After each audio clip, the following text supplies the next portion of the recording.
qayladhaan ka soo yeedhisay muslimiinta waddanka Hindiya, dil, kufsi, barakicin, ka xayuubin xorriyadda iyo dhalashadaba oo ay Hinduusku kula kacayeen muslimiinta sanadadii u dambeeyey mudaharaadyo isdaba jooga oo ay muslimiintu ku difaacanayeen xuquuqdooda. sidoo kale aamusnaan baan oo hadhaysay guud ahaan caalamul islaam, gaar ahaan waddamada carbeed ee awoodda leh. muuqaalkeenna maanta waxaanu diiradda ku saaraynaa dalka Hindiya siduu islaamku ku gaadhay, sidee ku bilaabantay colaadda Hinduuska iyo muslimiinta u dhaxaysa. halkani waa Halgan Media, magacayguna waa Axmed Maxamed. ku soo dhawaada daawadayaal muuqaalkeenna maanta.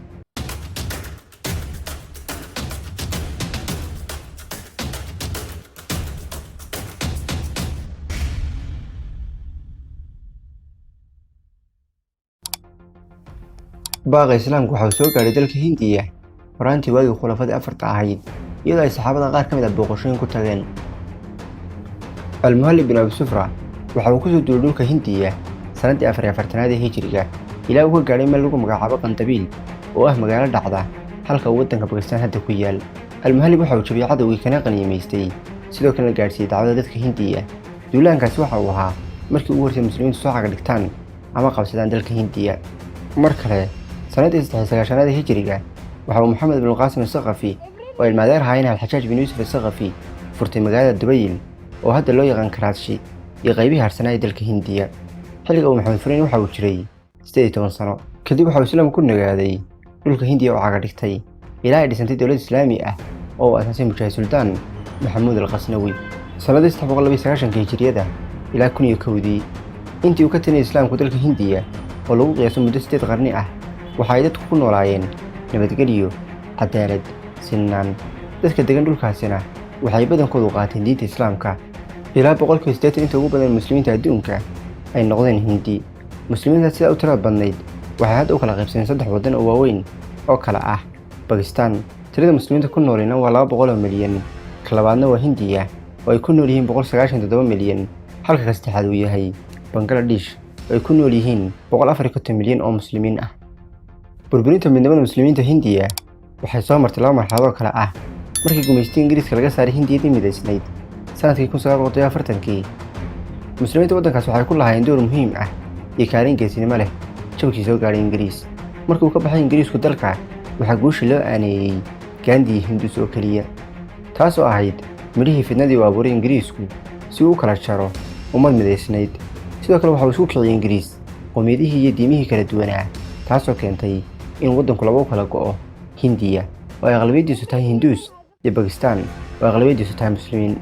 marxaladda labaadna waxay ahayd markii ay bariga Bakistaan ka go'day Bakistaantii weyneyd 1971 noqotayna dowlad iskeed u taagan oo lagu magacaabo Bangladesh. kala go'aas waxaa xigay dhacdooyin xanuun badan iyo inay muslim iyo Hindus islaayaan dab aan damayn gobollada oo la isku haysto sida Kashmir oo aqlabiyadiisu muslimiin yihiin, Hindiyana u diidan tahay inuu ku biro Bakistaan ama uu noqdo waddan iskiisa u taagan. Hindus sidaa kuma hadhin, waxa uu colaadii kula kacay u rogay muslimiintii ku dhaqmay waddanka ee laga tirada badnaa. waxa uu isugu daray dil iyo kufsi, sidoo kale barakicin. sida ka dhacday gobolka Assam, waxaa la barakiciyey 800 oo qoys oo muslimiin beeraley ah. waxaa laga barakiciyey dhulkay ku noolaayeen ilaa 70meeyihii. waxa uu kula soo kalahay maamulka Hindiya subaxnimadii 25 Sebtembar ciidan ka kooban 1500 oo askari iyo 14 caaf si ay u burburiyaan guryahooda, masaajidda iyo goobaha waxbarasho. waxa ay muujiyeen muslimiintii gobolkaasi gadood iyo iska caabin, laakiin waxaa lagu jawaabay xabad aan kala soocin carruur, dumar, waayeel, dhalinyaro. falkan barakicinaad ayaa sidoo kale ka dhacay 6 tuulo iyaguna ka tirsan gobolkaas.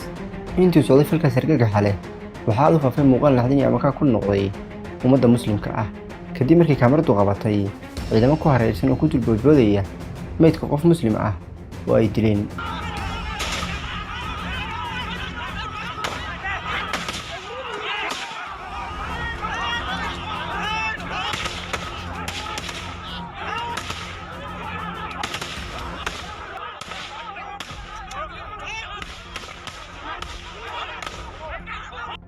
tirakoobka barakacayaasha ilaa hadda waxa uu gaadhay 20,000 oo muslimiin ah, gaar ahaan gobolka Assam.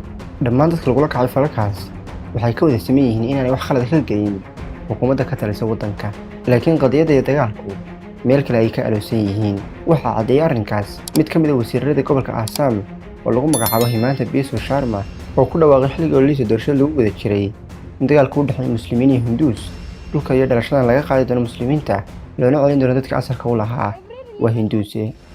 si kastaba ha ahaatee ma jirto cod ka hadlaysa khaladaadka xisbiga hinduuga xagjirka ah, mana jirto cid u doodaysa xuquuqda muslimiinta, xitaa kuwa lagu magacaabo human rightska wax dhaqdhaqaaqa maysan muujin.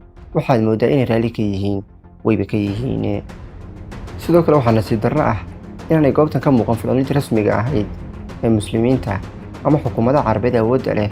maamulayaasha waddamada islaamku inay u deenaxaan iska daayey waxay qaarkood xidhiidhada samaysanayaan xukuumadda hindiya ee dhigmaratay muslimiinta.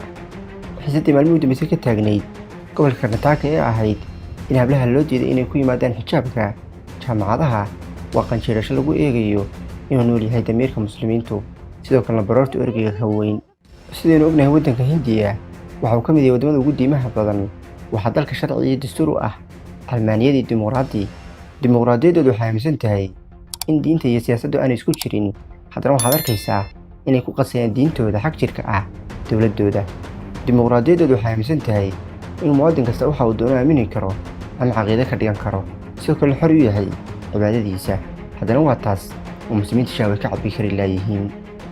lima taquuluuna maa laa tafcaluun, maxaad odhanaysaan waxaydaan samaynayn? guud ahaan intaas waa muuqaalkiinni maanta. haddii uu qanciyo ilaaw inaad laga saarto, dad nagu cusubtaan nagu soo biir adigoo sabskaraib saaraya, sidoo kale sii shargalay muuqaalka si aan u helna saaxiibo wanaagsan sidaadoo kale. mahadsanid daawade. wassalaamu calaykum waraxmatullaahi wabarakaatuh.